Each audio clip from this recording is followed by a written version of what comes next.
जी नातिक भाई, अल्लामा इकबाल साहब अपनी मशहूर नज़म सुल्तान टीपू की वसीयत में फरमाते हैं कि तू राह न वर्दे शौक है, मंजिल ना कर कबूल, लैला भी हम नशी हो तो महमिल ना कर कबूल। महमिल क्या होता है कि जैसे डोली होती है ना ऊंटों के ऊपर, जो दो लोगों के बैठने की डोली होती है, दो लोगों के बैठने की एक चीज होती थी, उसको महमिल कहते थे। उससे ये होता तो था कि एक उससे ये तो होता था कि ऊंट जो है वो एक के बजाय दो लोगों को अकोमोडेट कर लेता था ट्रैवलिंग के अंदर, लेकिन ऊंट की वजन की वजह से स्पीड कम हो जाती थी। तो अल्लामा इकबाल साहब कहते हैं कि टीपू सुल्तान हमें फरमा रहे हैं कि लैला भी हम नशी हो तो, अगर तेरे साथ लैला भी मौजूद है तो फिर भी महमिल ना कर कबूल, यानी फिर भी अपनी स्पीड को कम ना कर। ए जुए आब बढ़कर हो दरियाए तुम दो तेज। जुए आप कहते हैं छोटी नदी को। और ये जो शेर है टीपू सुल्तान का, अल्लामा इकबाल साहब ने जो लिखा हुआ है, ये कैप्टन शेर खान जो है हमारे, उनका भी फेवरेट जो शेर था, उनकी डायरी के अंदर ये लिखा हुआ था। फिर उनके वालिद साहब ने उनकी जो कब्र है उसके ऊपर ये लिखवाया हुआ है, ए जुए आब बढ़कर हो दरियाए तुम दो तेज, यानी है छोटी नदी, तेरा तूने इधर अपने सफर को खत्म नहीं करना, तू बढ़कर हो दरियाए तुम दो तेज, साहिल तुझे अता हो तो साहिल ना कर कबूल।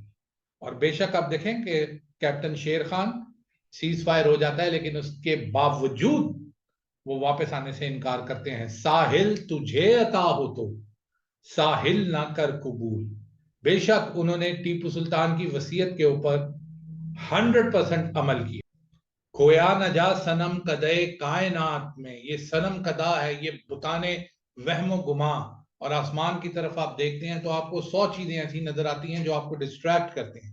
खोया न जा सनम कदे कायनात में, महफिल गुदाज यानी गुजार, महफिल गुदाज गर्मी महफिल ना कर कबूल, कि महफिल के साथ, इस दुनिया के साथ, दुनियावी जिंदगी के साथ अपने आप को इमोशनली बाइंड मत कर, बल्कि इसको गुदार, इसको गुजार, क्योंकि तेरी जो मंजिल है वो इससे आगे है।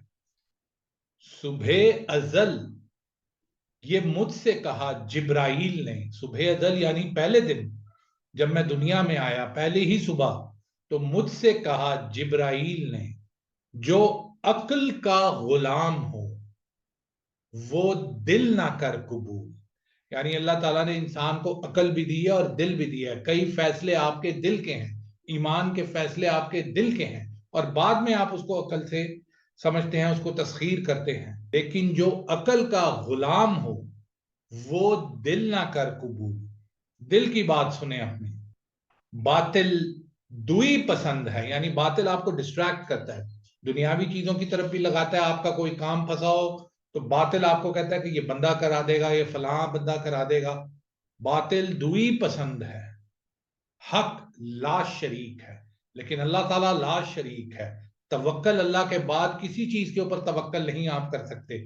बातिल दुई पसंद है, हक ला शरीक है, शिरकत मयान आए हक को बातिल ना कर कबूल। Marriage of convenience, marriage of necessity, यानी मजबूरी के तहत किसी रिजल्ट को आप एक्सेप्ट इस तरीके से मत करें, बल्कि हक ला शरीक के साथ ही रहे। तो ये टीपू सुल्तान ने एक गयूर और बहादुर मुसलमान के लिए ये वसीयत फरमाई थी, तू राह न वर्द शौक है, मंजिल ना कर कबूल, लैला भी हम नशी हो तो महमिल ना कर कबूल।